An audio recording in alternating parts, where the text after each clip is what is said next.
Number 1. Ever wondered what it would be like to witness a city burning for 6 days straight?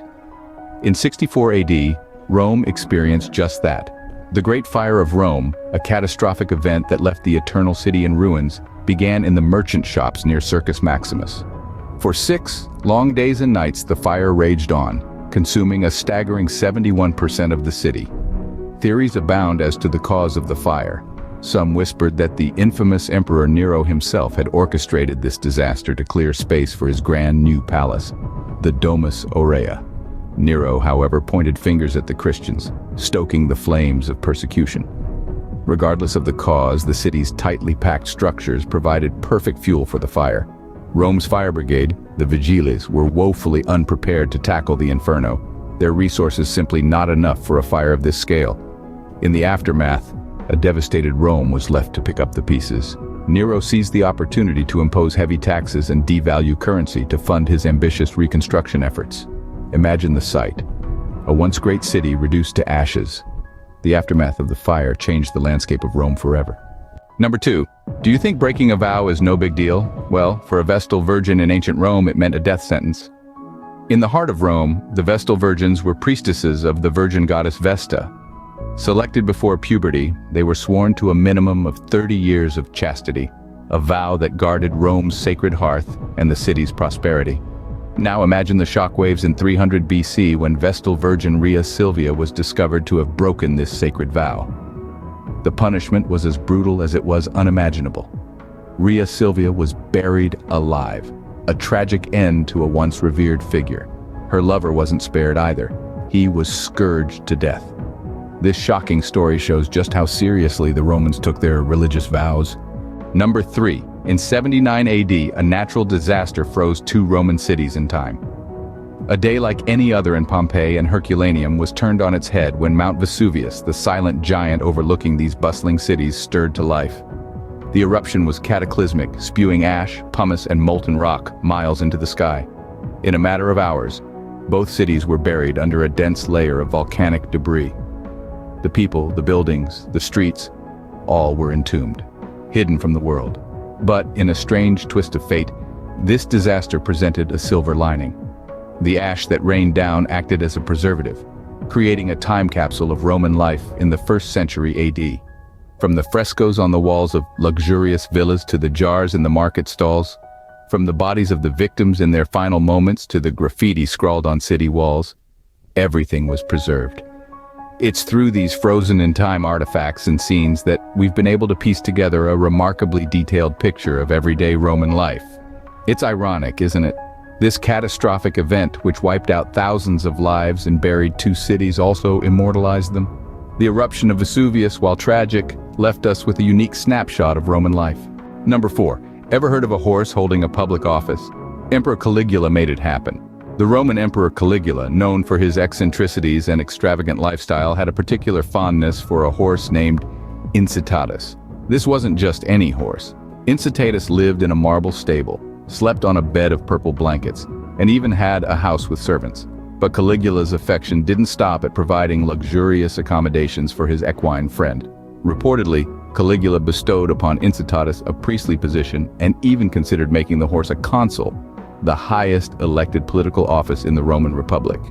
Though this might sound like a wild tale, it's a testament to the unpredictable and eccentric nature of Caligula's reign. Caligula's reign was marked by such peculiarities, making his reign one of the most interesting in Roman history.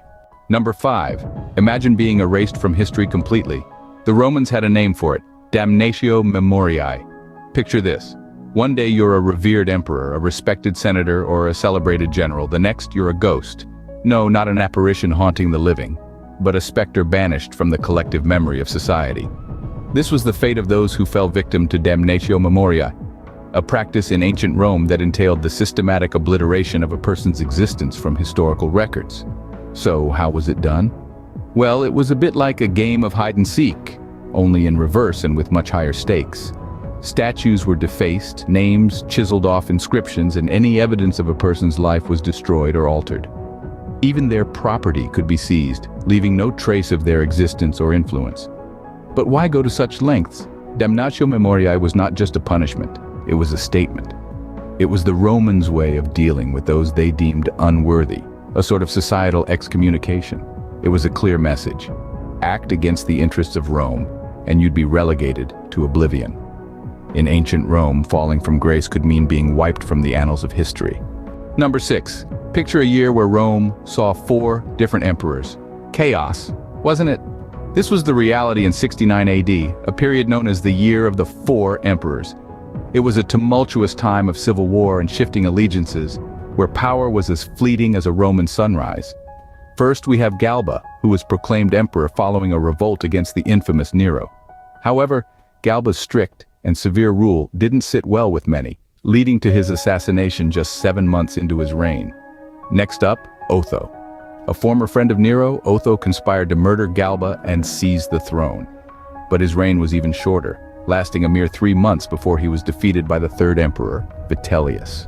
Vitellius, a man of indulgences, was known more for his feasts than his leadership. His rule lasted 8 months before he was overthrown by the 4th and final emperor of the year, Vespasian. Vespasian's rise to power marked the end of this chaotic year and the beginning of the Flavian dynasty. He managed to restore stability to Rome, but the scars of the Year of the 4 Emperors remained.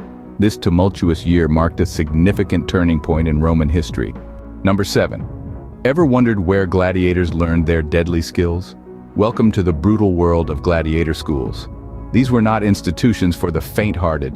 Here, men and sometimes women were conditioned physically and mentally to fight for their lives in front of massive, bloodthirsty crowds.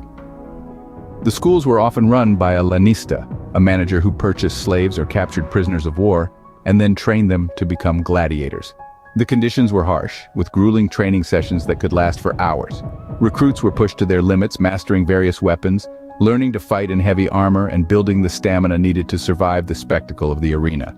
Discipline was strict and punishment severe. Gladiators lived under the constant threat of the whip or worse. Yet despite these grim realities, some found a sense of camaraderie and even fame if they proved successful in the arena. But let's not romanticize it too much. The life of a gladiator was far from the glamorous image we often imagine. Number 8. Lead, a silent killer in the heart of the Roman Empire. This seemingly innocuous metal was used extensively across Rome, from water pipes and pottery to cosmetics. Yet, unbeknownst to the Romans, their reliance on lead was wreaking havoc on their health. Lead poisoning or plumbism is a stealthy affliction, its symptoms often mistaken for other ailments. Headaches, irritability, abdominal pain, and memory problems were just the tip of the iceberg. More insidiously, lead was causing learning disabilities, infertility, and even madness among the populace. Over time, the effects compounded. The intellectual decline and behavioral problems caused by chronic exposure could have even contributed to the societal and political instability of the time. In their pursuit of progress and luxury, the Romans were unknowingly poisoning their civilization from within. Ironically, the advanced Roman civilization was poisoning itself with one of its most commonly used materials. Number 9. The Colosseum, a symbol of Roman grandeur and a stage for shocking violence. This colossal amphitheater, the largest ever built, was the heart of public entertainment in Rome. Here, the Romans indulged their love for spectacle, often of the most brutal kind. The Colosseum Games were more than just entertainment. They were a display of Rome's military prowess and a reminder of the might of the empire. Gladiatorial contests, the most famous of the Colosseum Games, were bloody combats between trained fighters.